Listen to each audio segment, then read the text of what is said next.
First of all, I would like to thank you all. You came here, and college management also, especially this electrical department, who gave us this opportunity to give you this awareness related to your career.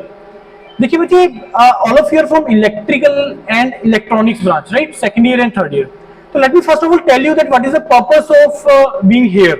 See, आप लोग electrical में हैं, electronics में, जैसे अभी मैंने आपसे question पूछा आते ही कि आपको, जैसे मैंने आपको बोला कि यार आपको पता है कि इस टाइम पे सबसे ज्यादा डिमांड पे आप लोग हैं। मैं सारा एक चीज का आंसर करता हूं मैं आपको, मैं राइट। अब वो कैसे है, किस वे में है, मैं आपको एक एक चीज का प्रूफ करूंगा मैं, right.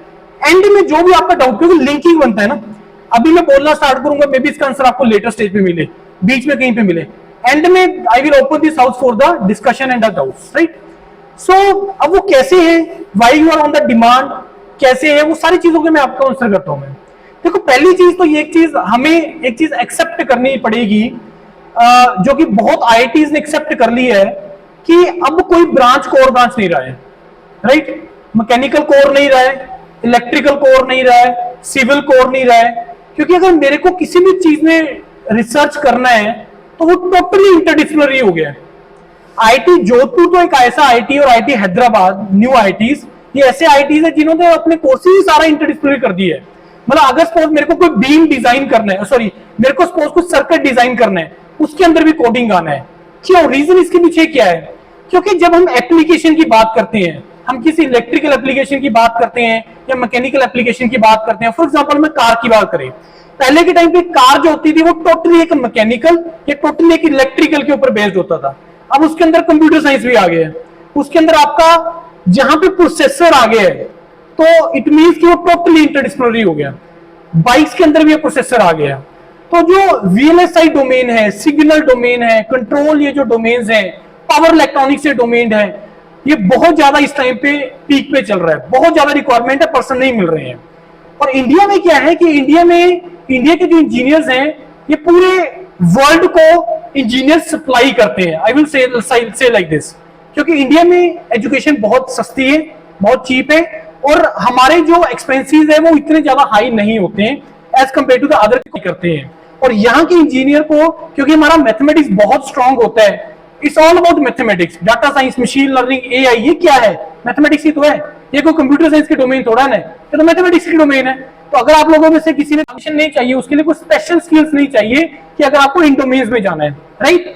Mathematics will solve the purpose, and the GATE exam in which you will write like electrical या electronics, that will solve the purpose. Now मैं थोड़ा सा हिस्ट्री से आता हूं कि कहां से ये चीजें स्टार्ट हुई हैं, कैसे स्टार्ट हुई हैं। देखिए, एक चीज मैं हर किसी को ये बोलता हूं, और ये बात ट्रू भी है, prove me if I am wrong, कि यार अगर हम लोग, इंडिया एक ऐसी कंट्री है जो एक डेवलपिंग आईएनजी के पीछे फंसा हुआ है, बहुत सालों से फंसा हुआ है। उसके पीछे रीजन क्या है? What is the reason behind that? उसके पीछे रीजन ये है हमारा जीडीपी। बहुत बड़ा रीजन यही है, इंपोर्ट एक्सपोर्ट। यही है ना रीजन, कि जब जीडीपी कैसे बढ़ेगा, डॉलर नीचे कैसे आएगा, रुपए का स्ट्रेंथ कैसे बढ़ेगा, टोटली इसके ऊपर बेस्ड है कि कितना जीडीपी कैसे कर रहा है, कितना तुम इंपोर्ट कर रहे हो, कितना तुम एक्सपोर्ट कर रहे हो। अब जब तक तुम चीजें यहीं पे डेवलप करना स्टार्ट नहीं करोगे, कैसे कंट्री के जीडीपी बढ़ेगा? नहीं बढ़ पाएगा।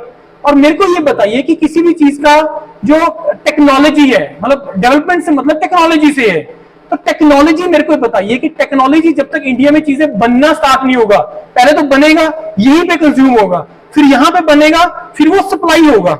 बहुत तक चीजों में हम लोग उस स्टेज पे आ गए हैं जब हमने सप्लाई करना स्टार्ट कर दिया, जबकि बहुत हद तक पहले हमारी डिपेंडेंसी लोगों के ऊपर होती थी। हम लोग ये डिफेंस सिस्टम टोटली हमारा सारा का सारा आउटसोर्स होता है, बाहर से हम लोग मंगवाते थे, बहुत ज्यादा उसमें पैसा लगता था, जीडीपी उठ ही नहीं पाता था। चीजें बनने स्टार्ट हो गई है, अब हमने सप्लाई करना भी स्टार्ट कर दी है। कहने का मतलब ये, सारी चीजों के पीछे एक ही चीज है जो ये आईएनजी को ईडी के भी कन्वर्ट कर सकती है, वो सिर्फ इंजीनियर है, कोई नहीं कर सकता। हो क्या डॉक्टर कंट्री को डेवलप कर सकता है? नहीं कर सकता। लॉयर कर देगा?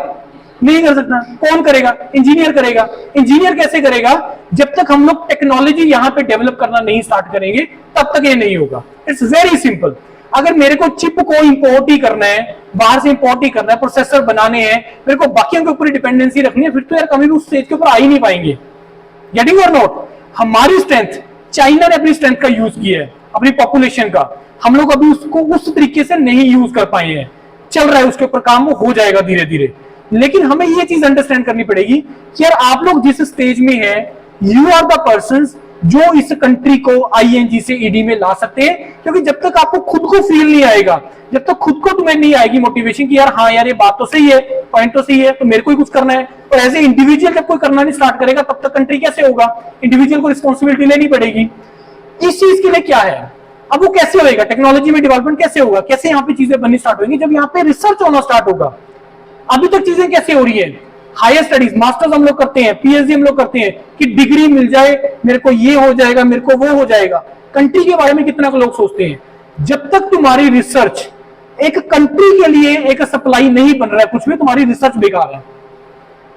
पॉइंट समझ में कि जब तक तुम कोई ऐसा प्रोडक्ट नहीं बना रहे हो, कोई ऐसी चीज नहीं बना रहे हो, कुछ ऐसा रेवोल्यूशन नहीं लेके आ रहे हो यार जिसकी मार्केट में डिमांड है और तुम उसकी सप्लाई नहीं दे पा रहे हो, जब तक तुम ये करना नहीं स्टार्ट करोगे यार कभी ये प्रॉब्लम नहीं सॉल्व होगा। इस कारण से हमें चीजों को यहीं पे करना है। अब इस चीज के लिए कंट्री बहुत एफर्ट कर रही है। अब गेट के एग्जाम की हिस्ट्री यही है कि गेट का एग्जाम कहां से स्टार्ट हुआ था। फर्स्ट ऑफ ऑल मैं आपको अपने बारे में बता दूं, we are from engineers career point. Engineers career point is our offline platform, we are based in Chandigarh. Yourpedia हमारा ऑनलाइन प्लेटफॉर्म है। ईसीपी हम लोगों ने स्टार्ट किया था 2011 में, Yourpedia we started in 2017। Right now it is having रफली 235K subscribers, जो एक बहुत बड़ा बेस है। और the way Yourpedia is doing in this country, it is going to be revolutionalised. क्यों? जो हम लोग बात कर रहे हैं हायर स्टडीज की, कंट्री की, टेक्नोलॉजी की, यार बीटेक लेवल पे हमारा कोई स्पेशलाइजेशन है? क्या आप चिप बना सकते हो? क्या किसी को गाइड कर सकते हो? क्या आप ऐसे कुछ सर्किट बना सकते हो? नहीं कर सकते। ठीक है, छोटे छोटे प्रोजेक्ट जो बीटेक की हमारी रिक्वायरमेंट को मीट कर दे उसके लिए तो सफिशिएंट है। लेकिन क्या वो एक उस स्टेज के लिए हम लोग रेडी हैं कि जिसमें हम लोग कोई ऐसा काम करें, कोई ऐसा प्रोडक्ट बनाए कि जिसमें मार्केट का प्रॉब्लम सॉल्व हो जाए? नहीं है अभी तक। तो उसके लिए हमें स्पेशलाइज्ड होना पड़ेगा। For that purpose only get का एग्जाम आया था। हायर स्टडीज को प्रमोट करने की बात हुई थी कि यार हायर स्टडीज को प्रमोट करो, जिससे हम लोग रिसर्च यहीं पे करना स्टार्ट करें, यहीं पे चीजें डेवलप करना स्टार्ट करें। क्यों हम लोग इंपोर्ट करते हैं? हम लोग सामान मंगवाते हैं, टेक्नोलॉजी को ट्रांसफर करता ही नहीं है, तो यहीं पे क्यों नहीं बना रहे हैं? That is the reason why ये हायर स्टडीज का कहां से स्टार्ट हुआ ट्रेंड, गेट का ट्रेंड कहां से स्टार्ट हुआ है? यहां से स्टार्ट हुआ है कि भाई रिसर्च को प्रमोट करो, हायर स्टडीज को प्रमोट करो। फिर उसके पीछे चाहिए मोटिवेशन, खर्चा चाहिए, पैसा चाहिए, स्टाइपेंड आप लोगों को मिल रहा है। एमटेक प्रोग्राम होता है, एमएस प्रोग्राम होता है, डायरेक्ट पीएचडी प्रोग्राम होता है। पहले एमटेक एमएस को कंट्री ने प्रमोट किया, अब डायरेक्ट पीएचडी को प्रमोट कर रहे हैं। क्योंकि एमटेक एमएस के अंदर रिसर्च 1 साल का होता है, डायरेक्ट पीएचडी में तुम 5 साल के लिए एक प्रोजेक्ट के ऊपर काम कर रहे हो कि भाई, क्योंकि प्रोजेक्ट बहुत है। मतलब आपको क्या लगता है कि यहाँ पे क्या नीड नहीं है कि यहाँ पे टेक्नोलॉजी क्यों नहीं डेवलप हो रहा है? क्या नीड नहीं है? क्यों लोग काम नहीं कर रहे हैं? क्योंकि लोग अपने लिए काम कर रहे हैं, एक कंट्री के लिए काम नहीं कर रहे हैं। तो ऐसे इसी कारण से अब डायरेक्ट पीएचडी का कंसेप्ट आया है कि जिसमें बहुत प्रॉब्लम्स है इंडस्ट्रीज के पास, जो ऑटोमोबाइल इंडस्ट्री सेक्टर है या कोई भी और सेक्टर है, बहुत प्रॉब्लम्स है कि यार एक ऐसी चीज बनानी है कि भाई गाड़ी है, आज के टाइम पे ई व्हीकल्स का बहुत ज्यादा चल रहा है, इलेक्ट्रिकल के स्टूडेंट्स का वहां पे बहुत बड़ा रोल है, इलेक्ट्रॉनिक्स के स्टूडेंट का उसमें बहुत बड़ा रोल है। तो यार हमें कुछ ऐसा एक प्रोजेक्ट है, फॉर एग्जांपल कि ये जो बैटरी अभी तक बनी है, अभी तक जितनी भी कोई भी बैटरी बनी है उसमें मैक्सिमम कोई भी एक कार फॉर एग्जांपल 350 किलोमीटर तक रन कर सकती है। राइट? अब कोई काम, कोई ऐसा रिसर्च चल रहा है कि यार इसको 350 को 370 करना है, वो अपने आप में एक रेवोल्यूशन है, वो अपने आप में एक रिसर्च है कि तुम 350 से 370 कर दो, एफिशिएंसी को इंक्रीज कर दो फ्रॉम लेट अस 60% टू 61%। 0.001% का भी जो अगर एक तुम चेंज लाते हो तो वो भी एक रिसर्च काउंट होता है, उसका बेनिफिट सोसाइटी को होता है। तो हमें कोई भी काम करना वो बेनिफिट ऑफ द सोसाइटी करना है, बेनिफिट ऑफ द कंट्री करना है। That is the reason why ये रिसर्च प्रोग्राम प्रमोट हुए हैं। गेट एक ऐसा एग्जाम है कि ठीक है यार, अगर तुम ऐसे तो नहीं है कि ठीक है तुम स्टाइपेंड किसी को भी दे दो, कोई भी आके अपना मास्टर प्रोग्राम कर लेगा, रिप्यूटेड इंस्टीट्यूट में तुम ऐसे एंट्री कर जाओगे। तो गेट का एग्जाम है जिसके तुम्हें उसको क्लियर करना है, अच्छा स्कोर करना है, और उसके बाद अपना नेक्स्ट स्टेज के ऊपर आओगे मास्टर्स के लिए, जहां पे तुम रिसर्च करोगे, पीएचडी के लिए करोगे, डायरेक्ट पीएचडी में, जिसमें स्कॉलरशिप 80,000 रुपए पर मंथ तक हो चुकी है। मैं बताऊंगा सारी चीजों को उसको डिटेल में। तो मैं अब आपको थोड़ा सा हिस्ट्री बताया कि क्यों हायर स्टडीज। राइट? अभी आप लोगों ने बहुत हद तक चीजें सोचा होगा या नहीं भी सोचा होगा कि मेरे को बीटेक के बाद क्या करना है, बहुत सारी चीजें दिमाग में आती है। मेरा यहां पे आने का मेन पर्पस ये है कि एटलीस्ट मेरे को अवेयरनेस हो कि यार कि मैं बीइंग द इलेक्ट्रिकल इंजीनियर मेरे पास ऑप्शंस क्या क्या हैं। बीइंग द इलेक्ट्रॉनिक्स इंजीनियर मेरे पास ऑप्शंस क्या क्या है, पता लगे मैंने कुछ कर लिया और 4-5 साल के बाद पता लगा कि मेरे किसी फ्रेंड ने ये किया, वो आज इस स्टेज पे है, मैं इस स्टेज पे हूं। Then you do the comparative analysis. Comparison कभी भी at the end of BTech किसको प्लेसमेंट मिला किसको प्लेसमेंट मिला उस स्टेज के ऊपर नहीं करना है, आपको कंपैरिजन करना है after the 10 years down the line, कि जब मेरा बीटेक कंप्लीट हो उसके 10 साल के बाद मैं कहां पे हूं, मेरा फ्रेंड कहां पे है, वो कहां पे है, eight the end of the 10 years तुम्हें देखना है। क्योंकि इतना छोटा जर्नी नहीं है, तुम बीटेक को जॉब के लिए थोड़ा कर रहे हो यार। अगर तुम इमीडिएटली जॉब के लिए कर रहे हो, सॉरी टू से रिक्वायरमेंट होता है कि ठीक है हमें सेल्फ सस्टेन होना है, मेरे को इंडिपेंडेंट होना है, उसके लिए ये प्रमोट कर रहे हैं, आपको पैसा दे रही है, गवर्नमेंट पैसा दे रही है, लेकिन 5 to 10% only people are there who are in actual need of job after the BTech. Otherwise नहीं है यार, जॉब करने के लिए पूरी लाइफ पड़ी है, जॉब करने के लिए पूरी लाइफ पड़ी है। जल्दी मत करना जॉब में एंट्री करने का, अपने आप को स्किल एक्वायर करो, अपने आप को नॉलेज एक्वायर करो। अभी मैं कुछ दिन पहले कोट पढ़ रहा था, बड़ा अच्छा कोट मेरे को एक मिला, उसमें उसने बोला कि यार जो तुम टाइम की इन्वेस्टमेंट करते हो ना, हमें लगता है कि मेरे को टाइम की इन्वेस्टमेंट पैसा कमाने के लिए करनी चाहिए, वो कह रहा नहीं, टाइम की इन्वेस्टमेंट करनी चाहिए नॉलेज के लिए। टाइम की इन्वेस्टमेंट करो नॉलेज एक्वायर करने के लिए। तुम यहां पे क्या करने आ रहे हो, नॉलेज एक्वायर करने के लिए तो आ रहे हो। पैसा तो तुम्हें पता है कि अगर मैं नॉलेज एक्वायर कर लिया मेरे को पैसा तो आ ही जाना ना, यस और नो, ट्रू और फॉल्स, सही है गलत है, कि अगर मैंने नॉलेज एक्वायर कर लिया पैसा तो मेरे को आ ही जाना है। तो ये तुम यार आगे इसकी बियॉन्ड वाली स्टेज पे क्यों नहीं सोच रहे हो कि मैं अगर स्पेशलाइज्ड कर लूं, मैं नॉलेज एक्वायर करूं, मैं स्पेशलाइज्ड हो जाऊं सिग्नल में या सिग्नल प्रोसेसिंग के अंदर या कंट्रोल के अंदर या पावर इलेक्ट्रॉनिक्स के अंदर, जिसकी सोसाइटी को नीड है, तो मेरे को पैसा ज्यादा मिलेगा। ये बिल्कुल ट्रू बात है। तो कुछ नहीं करना है, टाइम की जो इन्वेस्टमेंट करनी है that you do for the knowledge, not for the money. Money अपने आप आ जाएगा। मैं ऑफिस जा रहा हूं, मैं पैसे लेने नहीं जा रहा हूं, नॉलेज के लिए जा रहा हूं। अगर मैं नॉलेज एक्वायर करूंगा तो मेरे पास पैसा आएगा, नहीं तो नहीं आएगा, राइट। अब हम आते हैं उसी पॉइंट के ऊपर जो मैं बता रहा था, योरपीडिया, इंजीनियर्स करपेट and global. Global is our online platform where we send students abroad. Now अब मेरा जो काफी हद तक ओरिएंटेशन जो रहेगा वो गेट एग्जाम की तरफ रहेगा। क्यों रहेगा गेट के एग्जाम की तरफ? Because GATE is the only single exam in this world where you are having multiple options gates opened after writing only one this single GATE exam. अभी बताता हूं सारी ऑप्शंस, कि सिर्फ एक एग्जाम लिखा और उसके जो मल्टीपल ऑप्शंस ओपन हो गए। ऑल्दो की गेट एग्जाम पहले जो स्टार्ट हुआ था that was only for the higher studies, to promote the higher studies, to do the research work, to increase the technology, to do the research here only, to make things here only। यही पे बनाओ country के अंदर, उसके लिए gate का exam start हुआ था, राइट। तो गेट का एग्जाम क्या होता है? गेट का एग्जाम हायर स्टडीज के लिए होता है, हर साल होता है गेट का एग्जाम। फरवरी के पहले जो 2 वीकेंड है वो फिक्स होते हैं गेट एग्जाम के लिए। सितंबर के आसपास इसका पेपर आएगा और उसमें आप पेपर भरेंगे और फरवरी के अंदर इसका गेट का एग्जाम होगा।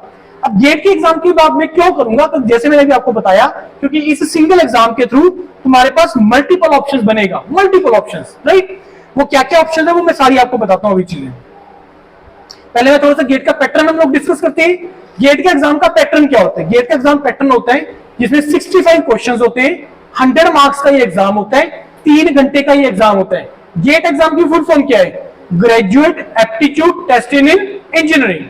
ये एप्टीट्यूड टेस्ट है, ये कोई डिफिकल्टी वाला टेस्ट नहीं है। इसमें तुम्हारा बेसिक एप्टीट्यूड चेक करना है, बेसिक एप्टीट्यूड, कि भाई इसका कंसेप्ट क्लियर है या नहीं है, इसकी बेसिक फंडामेंटल्स क्लियर है या नहीं है।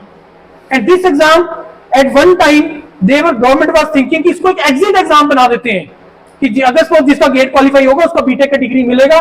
चलो वो नहीं हो पाया, लेकिन एमबीबीएस के लिए होता है। अगर आपको पता हो कि अगर 5 साल का एमबीबीएस कर लिया तो उसको एक एग्जाम क्वालिफाई करना पड़ता है, तो उसको एमबीबीएस का डिग्री मिलता है। तो इट मींस उसका मतलब क्या है? डिग्री उसका मतलब ये है कि एटलीस्ट उसको ये हो जाता है कि ठीक है इसने क्वालिफाई किया एग्जाम, तो इसके यार फंडामेंटल क्लियर है, किसी का नुकसान नहीं करेगा बाहर जाके।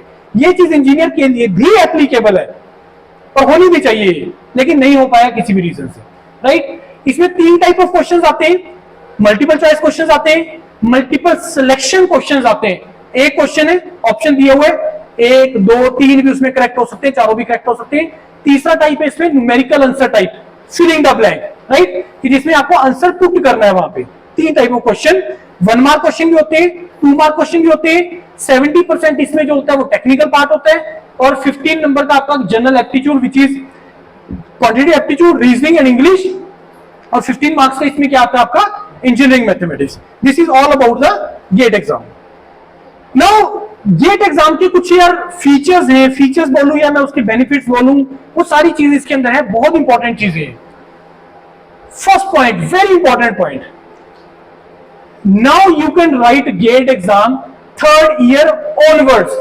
मैंने यहां पे लिखा है ऑनवर्ड्स, ऑनवर्ड मतलब इसमें एज का कोई लिमिट नहीं है।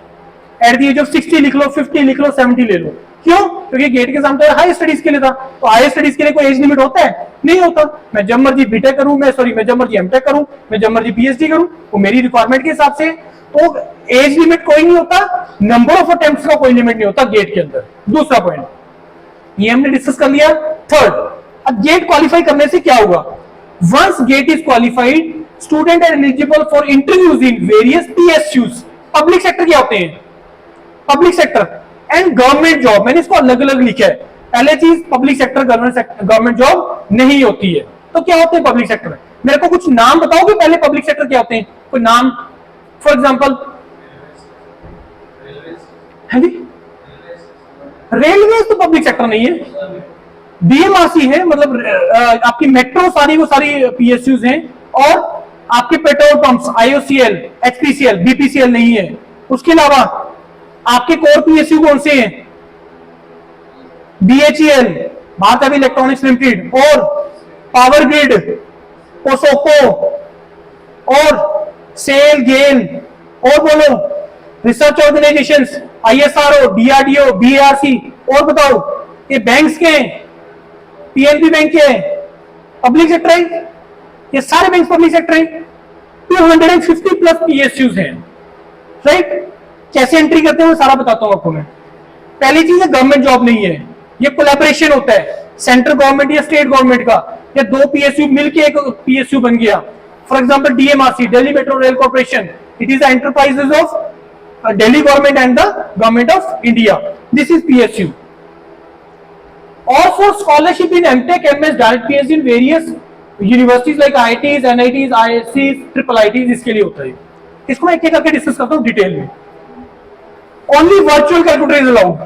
Scientific calculator is not allowed in the GATE exam. GATE score is valid for 3 years. 3 साल के लिए आपका GATE score जो है वो वैलिड होता है, राइट? थर्ड ईयर में लिख सकते हो, थर्ड ईयर, फाइनल ईयर, और उसके बाद वाले ईयर तक आप गेट के लिए एलिजिबल होते हैं to apply for the higher studies. जब गेट का एग्जाम स्टार्ट हुआ था तो it was only for higher studies, लेकिन 2009-10 के ऑनवर्ड्स क्या हुआ है कि मेजॉरिटी पीएसयूज ने गेट के थ्रू रिक्रूटमेंट करना स्टार्ट कर दी है। लेकिन स्टिल काफी पीएसयूज ऐसे हैं जो अपना टेस्ट भी लेते हैं स्टिल। फॉर एग्जांपल आईएसआरओ अपना टेस्ट लेता है, अभी चल रहा है उसका प्रिपरेशन चल रहा है आजकल आईएसआरओ का। और कौन से पीएसयू जो अपना टेस्ट लेते हैं, पता है इसके बारे में? लाउडर बोलो अगर बता दो। HPCL, BHEL, BDL, Hindustan aeronautical limited जो आपके प्लेन्स बना रहा है, और डीआरडीओ और बीएआरसी, ये अपना टेस्ट लेते हैं, राइट? एंट्री करने के 2 तरीके पीएसयूज के अंदर। उसके बाद गवर्नमेंट जॉब, हरियाणा का जो इलेक्ट्रिसिटी डिपार्टमेंट है, जो पावर यूटिलिटी डिपार्टमेंट है, उसमें जो असिस्टेंट इंजीनियर का जॉब है वो किसके थ्रू है? गेट के थ्रू है। पता आपको इस बारे में? हरियाणा से हो यहाँ पे आप लोग? हरियाणा से हैं? कम है, तो ज्यादा कहां से यहाँ पे? बिहार से है, और मेजोरिटी वहीं से है, राइट? उसके बाद लेकिन you are eligible for the Haryana assistant engineer, right? उसके बाद एमटेक एमएस की बात करते हैं। थर्ड ईयर हो गया, 3 इयर्स हो गए। Now student can right get in 2 papers. आपको पता है कि आप गेट के 2 पेपर लिख सकते हो। आप गेट इलेक्ट्रिकल से लिखो, गेट इलेक्ट्रॉनिक्स से लिखो, गेट इंस्ट्रूमेंटेशन के साथ भी लिख सकते हो। पता है आपको इसके बारे में? नहीं पता, आगे बताते हैं इसके बारे में।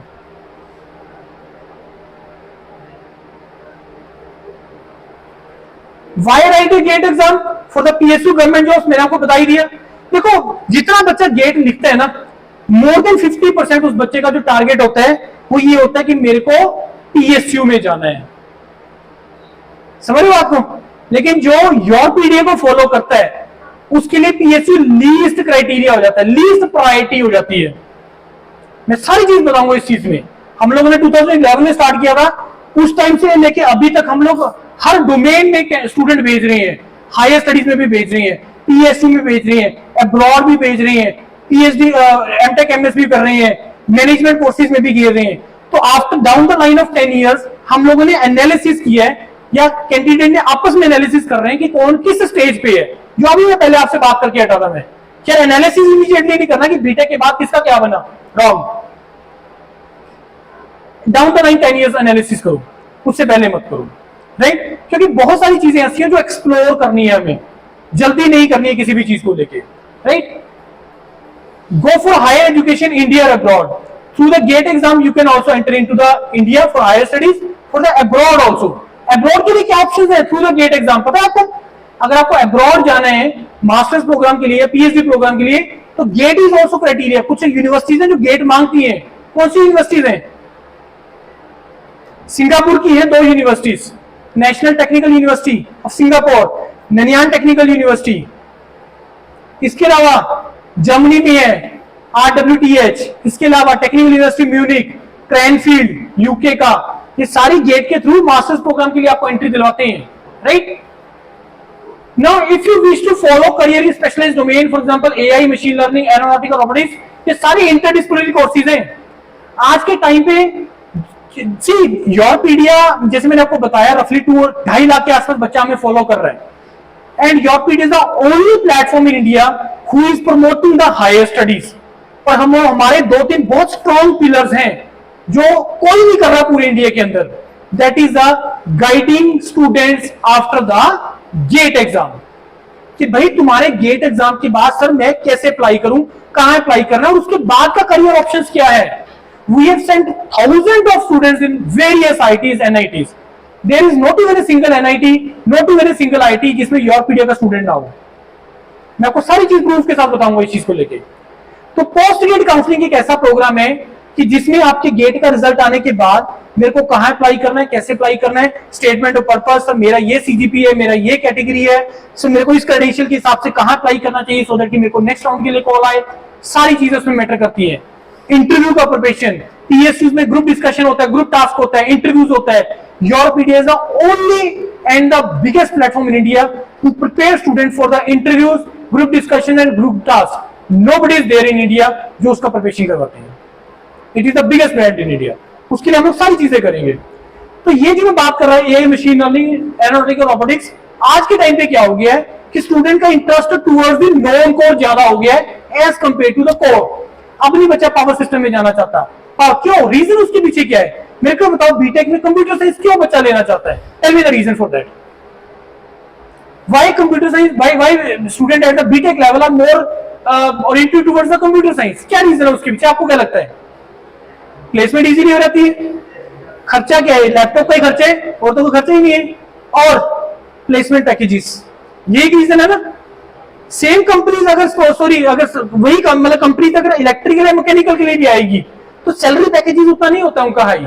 दैट इज द रीजन कि अब चीजें कोर की तरफ इंटरेस्ट कम होता चला जा रहा है कैंडिडेट का, सैलरी पैकेजेस। और अब कोर में इतना ज्यादा ऑल्दो कि मैंने बताया कि कोर रहा ही नहीं है, क्योंकि हम लोग आईटी विजिट करते हैं। आईटी योरपीडिया को इनवाइट करता है कि आओ आईटी का ब्रांडिंग करो, आके दिखाओ कि बच्चों को कि क्या चल रहा है यहाँ पे रिसर्च में। अभी हम लोग आईटी रोपड़ जाके आए हैं, वीडियोस पड़ा है योरपीडिया के यूट्यूब प्लेटफॉर्म पे। अभी हम लोग उससे पहले आईटी मंडी जाके आए थे, उससे पहले हमने आईटी गांधीनगर कवर किया। अभी अगस्त में हम लोग आईटी हैदराबाद जा रहे हैं। हम नहीं जा रहे हैं, हमें बुला रहे हैं। क्यों? You tell me. आप लोग यूट्यूब वगैरह फॉलो करते रहते हो, बहुत सारे प्लेटफॉर्म फॉलो करते हो। You tell me, is there any single platform in India who is discussing about the research और who is promoting the higher studies in India? You tell me, है कोई प्लेटफॉर्म? आया भी सामने? गेट की coaching वाले हजारों मिल जाएंगे आपको, जेई की कोचिंग वाले हजारों मिल जाएंगे। कोई हायर स्टडीज की बात करे, कोई कंट्री की बात कर रहे हैं? Yourpedia is doing that. That is the reason why, क्योंकि आईटीज को पता है कि ये प्लेटफॉर्म ऐसा है जहां पे वो कैंडिडेट है जो हायर स्टडीज की तरफ ओरिएंटेड है।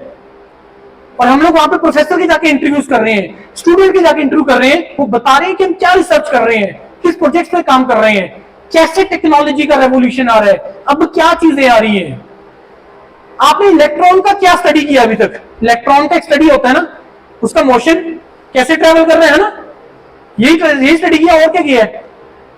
और अब आजकल पता है किस चीज के ऊपर स्टडी हो रही है? इलेक्ट्रॉन के रेवोल्यूशन के ऊपर। रोटेशन के ऊपर। इसको टर्म दिया है स्पिंट्रॉनिक्स। आईटी रोपर का वीडियो पढ़ा, प्रोफेसर बता रहा है उसके बारे में, स्पिंट्रॉनिक्स, उसके ऊपर रिसर्च चल रही है कि एटम, अगर ये एटम जो है इलेक्ट्रॉन अगर रिवॉल्व कर रहा है तो उससे क्या इफेक्ट्स हो रहे हैं। सुना आपने नाम अभी तक? कभी नहीं सुना? जॉब मीडिया प्लेटफॉर्म पे सुनोगे। एक चीज में और आपको दिमाग में बिठा लेना कि आप लोगों ने सोचा होगा कि मेरे को हायर स्टडीज जाना है या आईटी जाना है या कुछ भी करना है, पीएसयू जाना है।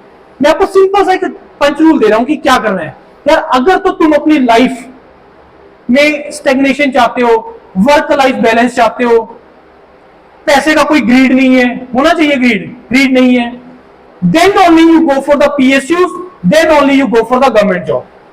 दिमाग में बिठा लो आज ही ये बात कि अगर वर्क लाइफ बैलेंस चाहिए कि ठीक है सैटरडे संडे ऑफ चाहिए, शाम को छुट्टी चाहिए, घर जाके रेस्ट करना है, घूमना फिरना दूसरे में भी होता है, then only you go for the government job और then only you go for the PSU job. अगर पैसा कमाना है, थ्रिल चाहते हो लाइफ में, सोसाइटी के लिए कुछ करना चाहते हो, कंट्री के लिए कुछ करना चाहते हो, go for the higher studies. That is the only thing which you can do for the country. That is the only thing. और वो कैसे हो सकती है? अगर तुम्हें उसका आइडिया होगा। अभी तक हमें आइडिया ही नहीं इस चीज के बारे में कि स्पिंट्रॉनिक्स भी कोई टर्म होती है। जब तक तुम्हें कोई बताएगा नहीं, तुम्हें पता नहीं कैसे लगेगा। पढ़िए वीडियोस, आईटी के प्रोफेसर का पढ़ो, वहां पे इंटरेक्शन सुनो, उसको क्या बोल रहा है, क्या बात कर रहा है, कैसे रिसर्च होती है। और रिसर्च कोई ऐसी चीज नहीं कि जो तुम कुछ अलग ही कर रहे हो, ये एक जॉब होती है। मेरे को ये बताओ कि आपको पढ़ने के बीटेक में पैसे मिल रहे हैं? मास्टर में क्यों दे रहे हो? पीएचडी में क्यों दे रहे हो तुम्हें जॉब के पैसे? इसके पैसे क्योंकि वो तुमसे काम ले रहा है, उसके पास प्रोजेक्ट है प्रोफेसर के पास। समझ में आ रही बात? नहीं आ रही है? उसके बेस पे दे रहे हैं। और प्रमोट तो करना ही है, जो मैंने आपको पहले बताया, कंट्री के लिए तो रिक्वायरमेंट है ही उसकी। ये मेन पर्पस होता है इस चीज को लेकर, राइट। उसके बाद गेट से जो आपका एक टेक्निकल जो एक लेवल आपका रेज होता है, मतलब अगर आप किसी को बोलोगे आई एम गेट क्वालिफाइड और एक सेकंड बंदा गेट क्वालिफाई नहीं है, आपको खुद पता है कि दोनों चीजों में एक वैल्यू किसका ज्यादा पड़ेगा। ब्रांडिंग की जिसकी हम बात करते हैं, तो गेट एक ऐसी चीज है, ऐसा एग्जाम है जिसको तुम अपने रिज्यूमे में लिख सकते हो। Tell me any other exam जिसको आप अपने रिज्यूमे में लिख सकते हो? नहीं है। गेट अपने आप में एक डिग्री है, गेट क्वालिफाई करना। And GATE qualified with this score and the alumni of this IIT. ये बहुत बड़ी चीजें हैं सारी की सारी, राइट। ये कुछ पीएसयूज नाम है, मैं ज्यादा नहीं रोकूंगा क्योंकि आपका ध्यान जाएगा उधर। ये मैंने डिस्कस कर लिया। Now come to this thing. आप लोगों ने एमटेक का नाम सुना होगा, एमटेक को सुना होगा आपने, 2 साल का प्रोग्राम होता है। एमएस का नाम सुना है आपने? एमएस भी कोई चीज होती है, सुना होगा, लेकिन सुना होगा कि सर ये अब्रॉड में नहीं होता एमएस। अब्रॉड में तो बीटेक भी नहीं होता, अब्रॉड में तो बीटेक को भी बीएस बोलते हैं। पता है आपको इसके बारे में? अब्रॉड में बीटेक नहीं होता, बीई नहीं होता, बैचलर ऑफ साइंसेज होता है, मास्टर्स ऑफ साइंसेज होता है। इंडिया के अंदर होता है बीटेक और एमटेक। एमएस प्रोग्राम भी आ गया। क्या फर्क है एमटेक और एमएस में? स्टाइपेंड दोनों में सेम है, सिर्फ 1 साल ज्यादा है। उसमें आपको 1 साल का रिसर्च वर्क करना है, इसमें आपको 2 साल का रिसर्च वर्क करना है एमएस में।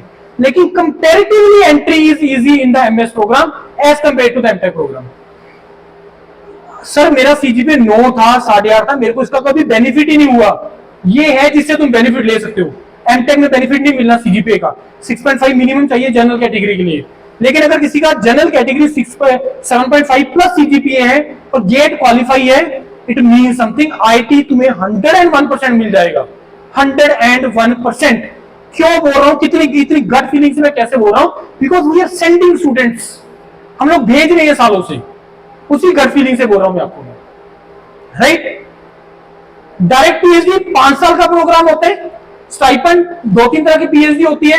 अब वैसे इसका स्टाइपेंड 35,000 ही हो गया है, राइट। एक पीएमआरएफ होता है, प्राइम मिनिस्टर रिसर्च फेलोशिप, सुना इसके बारे में? Prime minister research fellowship again 5 year programme. इसमें गवर्नमेंट के पास प्रोजेक्ट है, प्रोफेसर के पास प्रोजेक्ट है। 70,000 से लेके 80,000 पर मंथ का स्कॉलरशिप है। पहले 2 साल के लिए 70,000, थर्ड ईयर में 75,000, लास्ट के 2 साल में 80,000।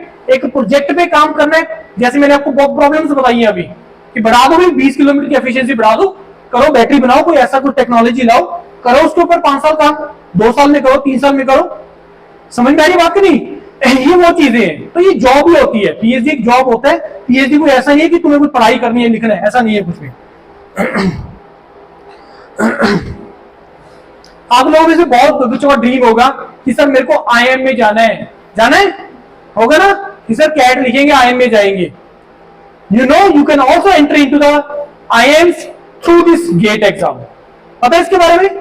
कौन सा प्रोग्राम होता है? That programme is called the fellowship programme in management, FPM. Stipend again 25,000 से लेके 35,000 का पर मंथ का उसमें स्टाइपेंड होता है, राइट? बात पैसे की नहीं है। अगेन मैं वहीं पे आपको पॉइंट दोबारा से लेके जा रहा हूं कि बात पैसे की नहीं है, बात नॉलेज एक्वायर करने की है, बात रेवोल्यूशन लाने की है। You can enter into the management courses. बहुत बच्चों को होता है सर मेरे को टेक्निकल फील्ड में रहना है, लेकिन मेरे को अपना प्रोफाइल ऐसा क्रिएट करना है कि मैं मैनेजरियल डोमेन में भी आऊं। ऑलमोस्ट हर आईटी के अंदर, ऑलमोस्ट हर एनआईटी के अंदर मैनेजमेंट कोर्सेज आर देयर।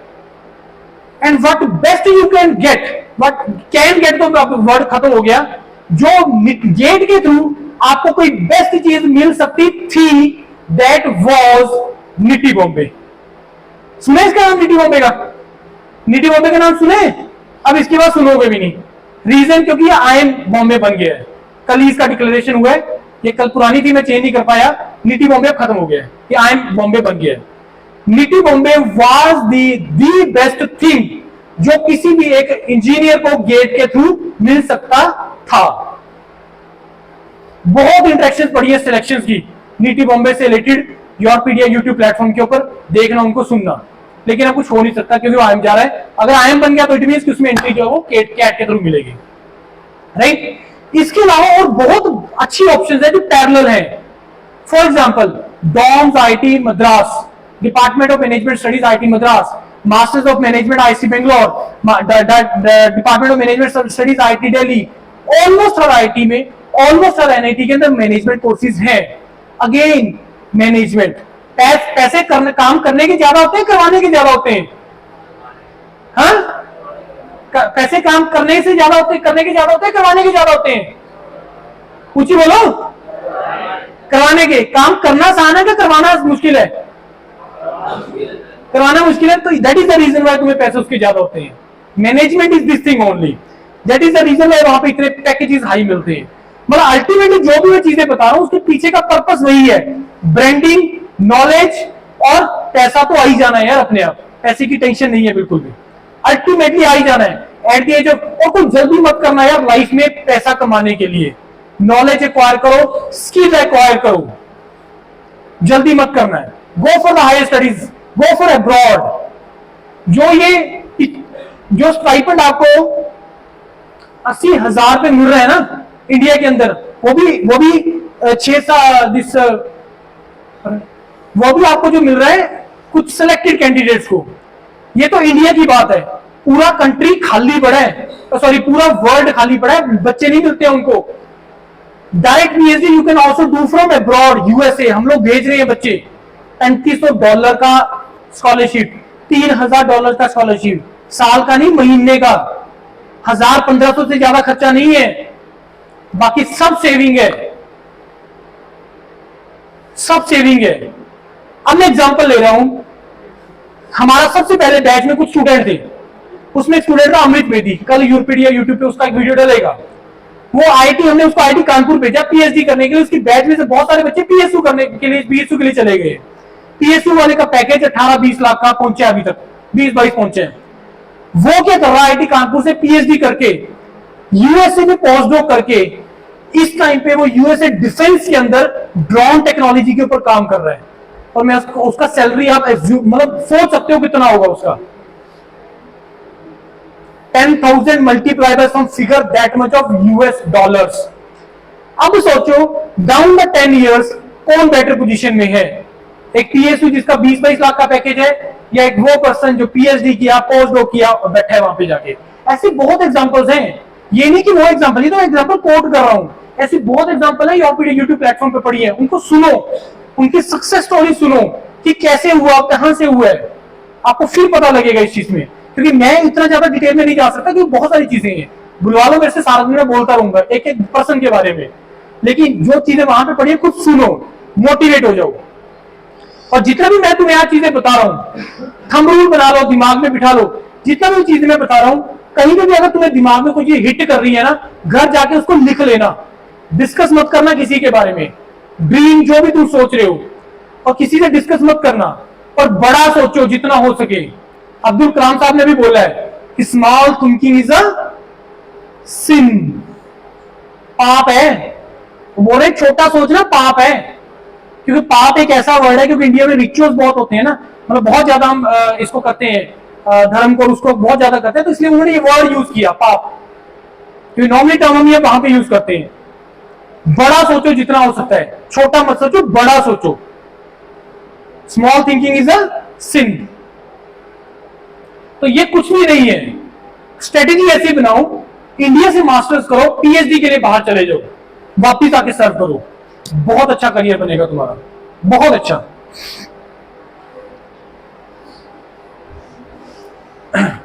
अब अगला question, should I write 2 GATE exam? देखो गेट का एग्जाम इज वैलिड फॉर कितनी साल के लिए वैलिड है? 3 साल के लिए। थर्ड ईयर में तुम गेट लिख सकते हो, राइट? तो थर्ड ईयर में लिखना चाहिए कि नहीं लिखना चाहिए? यस लिखना चाहिए। सर पीएसयू के लिए तो एलिजिबल होऊंगा नहीं मैं। अब मैं एक और चीज बता रहा हूं, पीएसयू जो मेजोरिटी पीएसयू हैं वो उसी साल का गेट स्कोर के बेस पे आपको रिक्रूट करते हैं। लेकिन पिछले साल 2 साल से हम क्या देख रहे हैं कि यार वो 3 साल को एलिजिबल कर रहे हैं। पता उसके पीछे रीजन क्या है? उसके पीछे रीजन ये है कि उनको स्किल्ड पर्सन नहीं मिल रहे हैं, उनको स्किल्ड पर्सन नहीं मिल रहे हैं। ऐसा नहीं है कि अगर तुम्हारा रैंक 1 आ गया तो मेरा सिर्फ पावर ग्रिड में सिलेक्शन हो जाएगा। It is never like that. उनको ये जो इंटरव्यूज होते हैं वो पर्सनैलिटी टेस्ट होते हैं, वो पर्सनैलिटी टेस्ट होते हैं, वो पर्सनैलिटी टेस्ट होते हैं। उन्होंने आपका पर्सनैलिटी चेक करना है, राइट? उसके बाद 2 एग्जाम लिखने चाहिए कि नहीं लिखने चाहिए? यस लिखने चाहिए। थर्ड ईयर में 2 एग्जाम लिखो, फाइनल ईयर में 2 एग्जाम लिखो, 4 एग्जाम के तुम्हारे पास स्कोर आ जाएंगे और तुम उसका बेस्ट यूज करो, उसमें से बेस्ट यूज करो। 4 एग्जाम तुम्हारे पास आ जाएंगे, इलेक्ट्रिकल, इलेक्ट्रॉनिक्स, इंस्ट्रूमेंटेशन। इलेक्ट्रिकल वाला इंस्ट्रूमेंटेशन के साथ लिख ले या इलेक्ट्रॉनिक्स के साथ लिख ले। अगर आप लोगों ने ड्रीम किया है कि सर मेरे को data science, machine learning, AI में जाना है और मैं गेट कंप्यूटर साइंस में लिखूं, not required, not at all required, क्योंकि ये मैथमेटिक्स का डोमेन है। Data science, machine learning, AI mathematics का डोमेन है, इंटरडिसिप्लिनरी ब्रांचेस है, कोई भी ब्रांच का बच्चा उसमें एंटर कर सकता है। बात समझ में आ रही कि नहीं आ रही है? ये चीज करनी है। If you are targeting the PSU, तो जिसमें तुम्हारा बीटेक है उसी में गेट लिखना है। अगर आप पीएसयू टारगेट कर रहे हो, प्रॉब्लम कहां पे आती है? प्रॉब्लम आती है एलिजिबिलिटी में, कि जब तुम फॉर्म अप्लाई करते हो वहां पे फंस जाते हो। सर इंस्ट्रूमेंटेशन में मेरा गेट स्कोर तो बहुत अच्छा आ गया, लेकिन मेरा बीटेक मैकेनिकल इलेक्ट्रिकल में है या बीटेक मेरा इलेक्ट्रॉनिक्स में है, गेट स्कोर मेरा सर रैंक मेरा विद इन 100 है इंस्ट्रूमेंटेशन में, पीएसयू से कॉल आएगा नहीं, तुम एलिजिबल ही नहीं हो। पहले होता था कि जिसमें जो एलिजिबिलिटी होता था वो प्योरली गेट का ब्रांच होता था, अब नहीं है। अब उन्होंने गेट का ब्रांच और बीटेक ब्रांच भी देखना है। बात समझ में आ रही कि नहीं आ रही है? ये चीज का दिमाग में रखना है। तो yes you should write the 2 GATE exam, क्योंकि अगर तुमने सारा साल मेहनत की, 3 घंटे, यार मेरा दिन अच्छा नहीं रहा आज, क्या वो 3 घंटे तुम्हारी डिसाइड कर सकता है पूरी लाइफ? नहीं। तो जॉब ऑप्शन दे दो ना, 3 को 12 घंटे कर दो, 2 पेपर लिखो थर्ड ईयर में, 2 पेपर लिखो फाइनल ईयर के अंदर। समझ आ रही कि नहीं आ रही बात? उसके बाद अब तो आईआईटीज ने सेल्फ स्पॉन्सर्ड प्रोग्राम भी स्टार्ट कर दिए हैं। आईआईटीज ने सेल्फ स्पॉन्सर्ड, गेट क्वालिफाई है चाहे गेट क्वालिफाई नहीं है, still you can enter into the IITs, but definitely yes you have to compete for the exam and the interviews and the return। तो आपको compete करना ही पड़ेगा, because we are talking about the top all institutes of India, वो करनी पड़ेगी,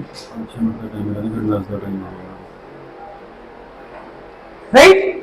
ये चीज आपने रखनी है दिमाग में। तो यस लिखो, दोनों के गेट साल लिखो और थर्ड ईयर के अंदर भी लिखो। और थर्ड ईयर में एक और मैं चीज बता रहा हूँ, आपको लगता है चीजें हेक्टिक हो जाएगा। मेरे से दूसरे उसने सिविल में एक बच्चे ने क्वेश्चन पूछा कि सर कॉलेज का भी तो करिकुलम होता है ना सर, कैसे मैनेज करेंगे?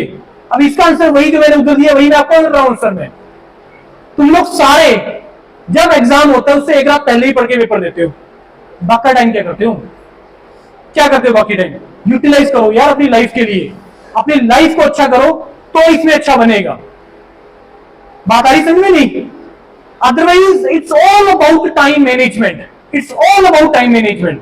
कोई चीज डिफिकल्ट नहीं है, कोई चीज इतना आसान भी नहीं है, लेकिन अगर तुम अच्छे से करोगे, रिचुअल मेंटेन करके करोगे। रिचुअल का मतलब क्या होता है कि अगर तुमने डिसाइड कर लिया कि सर मेरे को 2 घंटे पढ़ने तो पढ़ने हैं, ऐसा नहीं है कि कल छुट्टी है सर 4 घंटे कर लेते हैं, नहीं।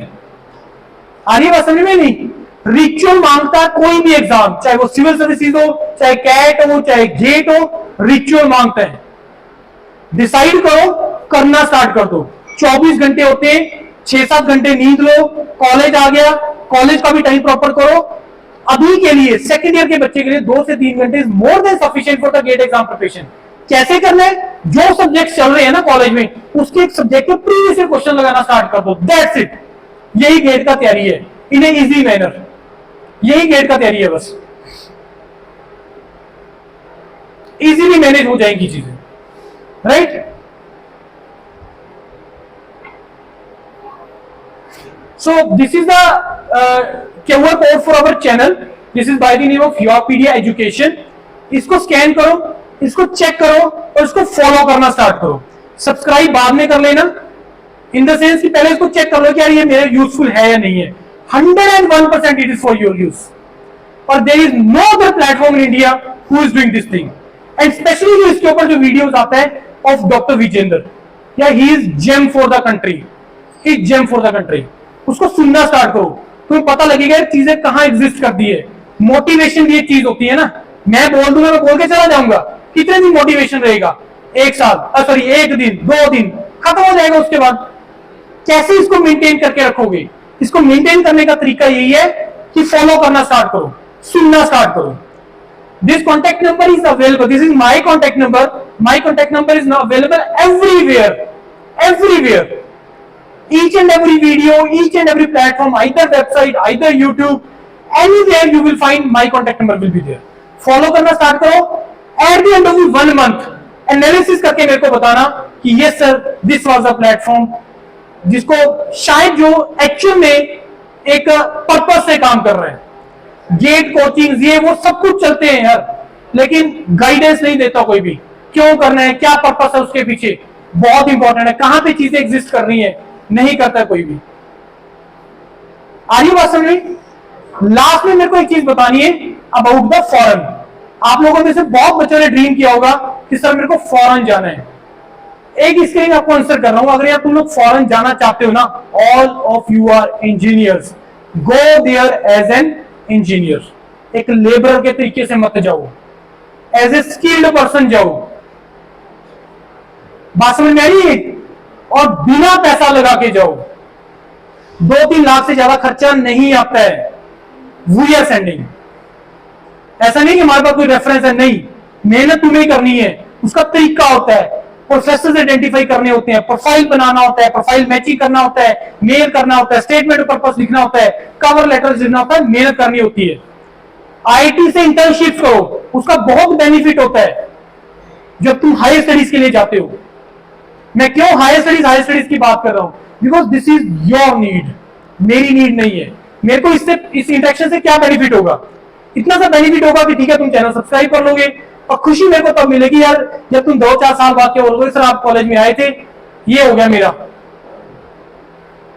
और अवेयरनेस सबसे इंपॉर्टेंट है, awareness is the most important part. अभी पिछले साल एनआईटी कुरुक्षेत्र में एक स्टूडेंट हमारा गया था through this post grad counselling, MTech in VLSI, 38 lakh का उसका पैकेज लगा है। इंटरेक्शन यूट्यूब पे पड़ा है। मैंने जितनी भी बातें बताई है ना, इसके हर चीज के प्रूफ योरपीडिया यूट्यूब प्लेटफॉर्म पे पड़े हैं। वो थोड़ा ढूंढने पड़ेंगे प्लेलिस्टों के अंदर। सक्सेस जर्नी हर किसी की है। सर 8 साल से मेरा कुछ नहीं बना, मेरा अब एग्जाम क्रैक हुआ है। मैं सब पिछले 3 साल से ये कर रहा था, अब हुआ है। ऑटो रिक्शा ड्राइवर का बच्चा, तो बहुत सक्सेस स्टोरीज है यार तुम्हें, जिसमें बहुत लर्न करने को मिलेगा, बहुत कुछ लर्न करने को मिलेगा। एक चीज दिमाग में रखना, कभी भी लाइफ में ना शॉर्ट गेम मत खेलना कि एकदम से जैसे ऊपर चढ़ोगे ना उतनी जल्दी नीचे भी गिरोगे। धीरे धीरे धीरे धीरे धीरे, क्योंकि जितना तुम आराम से ऊपर जाओगे ना, और जब तुम्हारा वो डाउनफॉल आ रहा होगा तो तुम्हें टाइम मिलेगा।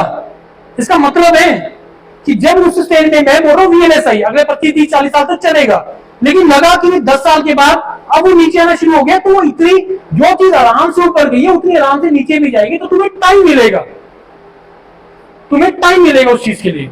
पॉइंट समझ में आ रहा है? जल्दी मत कर रहा ऊपर चढ़ने की, उतनी जल्दी से नीचे गिरोगे, क्योंकि तुम कोई ना कोई शॉर्ट रास्ता अपनाओगे जो नहीं करना है लाइफ के अंदर। मेहनत का कोई ऑल्टरनेट नहीं है। और सबसे बड़ा जो बैरियर होगा ना आपके लिए, जो मैं आपको बता रहा हूं, वो होंगे आप खुद। कैसे? अपने प्रेशर तुम खुद क्रिएट करोगे। कैसे करोगे? तेरे भाई ने सेंचुरी मार दी, अगले मैच में मारेगा। किसके ऊपर प्रेशर क्रिएट किया है? अपने ऊपर कर लिया ना मैंने। तो कहने का मतलब है कि जब तुमने बता दी ना सोसाइटी को बात कि तुम क्या कर रहे हो, मैंने क्या ड्रीम रखा है, तो तुमने अपने ऊपर प्रेशर क्रिएट करो। 10 साल 2 साल के बाद आपको ताने मारी जाएगा, हाँ तूने बोला था ये करूंगा मैं, क्या क्या बना। तुम अपने ऊपर प्रेशर क्रिएट करोगे, क्योंकि जिस दिन अगर मैंने अगले मैच में सेंचुरी मार दी, मेरे को बताने की जरूरत ही नहीं पड़ेगी, लग जाएगा अपना पता। जिस दिन तुम्हें सक्सेस मिल गई, जिस दिन तुम अपने ड्रीम जगह पहुंच गए, तुम्हें बताने की जरूरत पड़ेगी किसी को नहीं, अपने पता लग जाएगा। अपनी ड्रीम्स खुद डिसाइड करो, लिख लो, डेली उसको देखना स्टार्ट करो, डेली देखना स्टार्ट करो उसको, डेली, राइट। और उसके बाद any query from your side, see we are based in Chandigarh, right, this is our website, Chandigarh based है। कोई भी किसी तरीके का क्वेरी आता है, me doctor Vijender, we are there in Chandigarh. आप मेरे को फोन पे बात कर लीजिए, वहां के मिलना चाहते हैं किसी भी पर्पज से, कुछ भी चीज के लिए, we are there. And your PD is providing the complete supply chain. It is right from today till your career, we can provide each and everything. Think about anything. Sir ये है, yes sir ये मिलेगा, yes sir ये अभी तो ये है, मेरे गेट का एग्जाम देने से, इसके बाद मेरे को कौन गाइड करेगा, वी आर देयर। इंटरव्यू कैसे लिखेंगे सर, स्टेटमेंट ऑफ पर्पस कैसे लिखेंगे, हम करेंगे सर कुछ, राइट। लेकिन सबसे पहले डिसाइड करो, अच्छे करियर के हिसाब से सोचो, पहले मन बनाना बहुत ज्यादा जरूरी है, और छोटा नहीं सोच रहे, think about the big thing. एक बैरियर होता है, पहला क्वेश्चन पूछने मुश्किल होता है, उसके बाद नहीं। बहुत डोमेन्स हैं खाली पड़ी हैं।